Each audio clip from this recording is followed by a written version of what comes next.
Alright everyone, welcome back to another video. Last time we left off with the reaction to isolation, talking about a little bit after World War I and America's retraction to isolationism, and kinda the thoughts of that. I almost showed a picture I am not allowed to show on YouTube. Woo! That was almost bad. But we're now into prohibition and crime. There had been a prohibition party for many years, vainly nominating candidates every 4 years, but getting so few votes that it had no influence on the general result of the election. Much more effective was the Anti-Saloon League, which had won over many states in the rural South and West to statewide prohibition. At the end of World War I, the 18th Amendment to the Constitution made prohibition nationwide. This was more precisely spelled out by the Volstead Act, which forbade intoxicating drinks with more than 1/2 of 1% alcohol. From the start, there were difficulties in the enforcement of the law. Americans have never been distinguished for obedience to laws which they do not like. There was a whiskey rebellion against government revenue against agents in Washington's time, and at all times there were moonshiners who distilled illicit liquor, and bootleggers who transported it. With the new, more drastic restrictions, the difficulty became even greater. Trucks running at night or smugglers coming from offshore ships catered to those willing to pay the higher prices. There is a good deal of evidence that the alcoholic consumption decreased among the poor. Those who could afford it, however, drank almost as much as ever, but they often consumed poor liquor. The great arguments which kept the experiment going during the decade of the 1920s was that abstinence increased prosperity. But this was proved wrong by the 1929 Depression, and prohibition was repealed by the 21st Amendment. America had always been a violent country, and the decade showed little increase in crime as a whole, although there was a welcome decrease in lynchings. But there were some troublesome new form of crime, such as racketeering. A typical example would be a machinists' protective association. Those refusing to join would not only forfeit protection, but also be exposed to accidents such as slashed tires. The kidnapping and murder of Colonel Charles A. Lindbergh's infant child led to legislation permitting federal authorities to intervene in such cases if time enough had elapsed to permit the carrying of the kidnapped person across a state line. Some captains of organized crime, such as Al Capone, and bank robbers such as John Dillinger, became national figures, more widely known than most political leaders, or, indeed, than anyone except a few athletes and motion picture stars. When the eminent educator, Charles Eliot, former president of Harvard, died almost simultaneously with Rudolph Valentino, the movie actor, some newspaper editorial deplored the fact that the less important man had the wider publicity, and continued to give a page to Valentino for every column about Eliot. So I think that is all of that. Yes, so this is the time of bootleggers. Bootleggers, very common. It's where the mob, the mafia, and we all know of the Sicilian mafia specifically, gets their real big push into American culture is through the Prohibition era.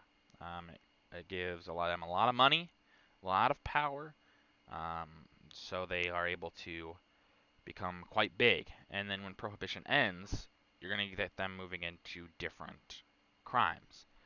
Because when Prohibition ends, that's a lot of revenue just goes out from under them.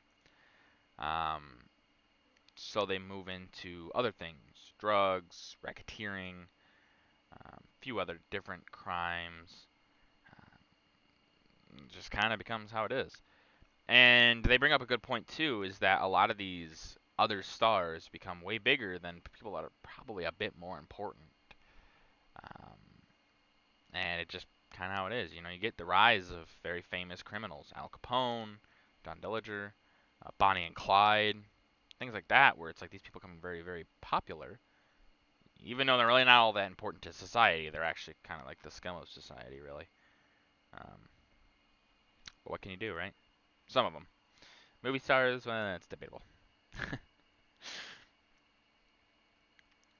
Below, right here actually, below, many rum runners' boats were stopped by federal authorities. Often, they were found to be jam-packed with illegal liquor.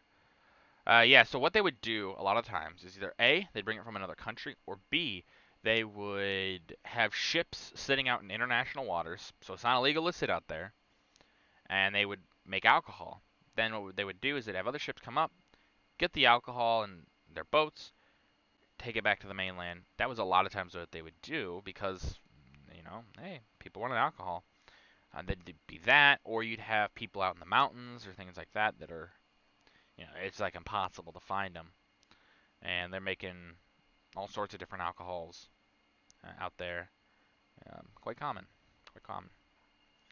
To the left, it also often happened that police apprehended bootleggers and placed the confiscated liquor in government vaults, as they were doing here in Washington, D.C. Yeah, so there'd be a lot of these vaults of liquor that would mysteriously just get empty, too. You can't forget that. A lot of policemen, everybody was drinking alcohol at this time. Yeah, obviously the poor maybe couldn't afford it, so they weren't necessarily drinking it as much, but just because they weren't drinking it as much does not mean they had fully stopped finding ways to drink it. There was a lot of other ways too, besides just bootlegging. You could get a doctor's note for alcohol as well, and so there's that. They would also sell there was these kits that you could make alcohol. Um, it's like, oh yeah, here's this block of grape flavored juice stuff. If you put this in this, and then oh well, if you let it sit for a while, don't do that. It'll make alcohol, and you go to jail. It would say that on the label. Things like that. People were finding ways to drink alcohol. It was very, very common. I didn't notice this picture, but down here is a funny symbol that, I guess we'll get to. Hopefully, that wasn't in the picture the whole time, because if it was, I'm screwed. But on the left here, many people started carrying their own bottles or flasks of whiskey. You can see here, this lady is, um, on their persons.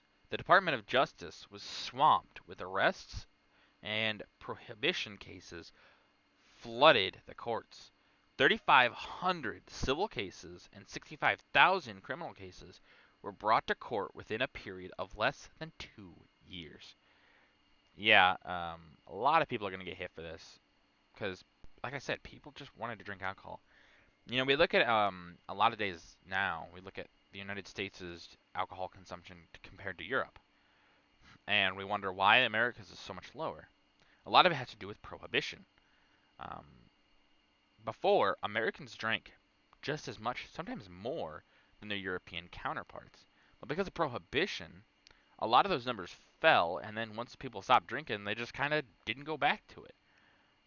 So you have a lot of these people that are in these positions, um, but people, they didn't want to stop drinking, and it was really goofy in a way, prohibition, because it didn't really work. It did in some maybe long-term sense. It lowered the amount of people drinking, but it was not the right solution. There were other solutions it could have done. But who knows? Maybe that was the right option. Huh? Below is demonstrations were held urging the repeal of prohibition. Yeah, people did not like prohibition. They wanted it repealed. Eventually, it does get repealed because you just have everyone's doing it. Politicians, police commissioners, police officers, um, the wealthy, the poor, the middle class. Everyone. The one good thing about prohibition, people had to go to places like speakeasies. Speakeasies are basically hidden bars. And they had to mingle with people that they maybe didn't before. Before prohibition, there was, whites only bars, blacks only bars. Well, after, you can't really have that because it's, you're all committing a crime. So you have to be kind of smushed together. A lot of racial tensions were kind of destroyed by prohibition. People being forced to be with each other. Um, that's why you kind of start seeing the push towards civil rights really in the 1920s is because of this prohibition era and people being forced to work with one another and being like, oh, hey, maybe they're not so bad. Now, obviously, it'll take still a little bit of time, but yeah. At the left here is some criminals became folk heroes. John Dillinger, the bank robber, was such a man. He is shown on friendly terms with the sheriff who put him in jail. Yeah, look, some of these people became real big criminals. They became pretty popular individuals in America. You look, even this actually has, you know, less to necessarily do with this time period in particular, but also men of the West. You got people like Jesse James, Billy the Kid, very, very famous, but awful criminals. Um, Below is George Machine Gun Kelly. He was another folk hero. Here he is being taken to a plane in Memphis to be flown to Oklahoma City to stand trial for a kidnapping. Yeah, Machine Gun Kelly. Actually, there's a singer named Machine Gun Kelly, and this is where it comes from. But yeah, George Machine Gun Kelly, pretty big, well-known guy.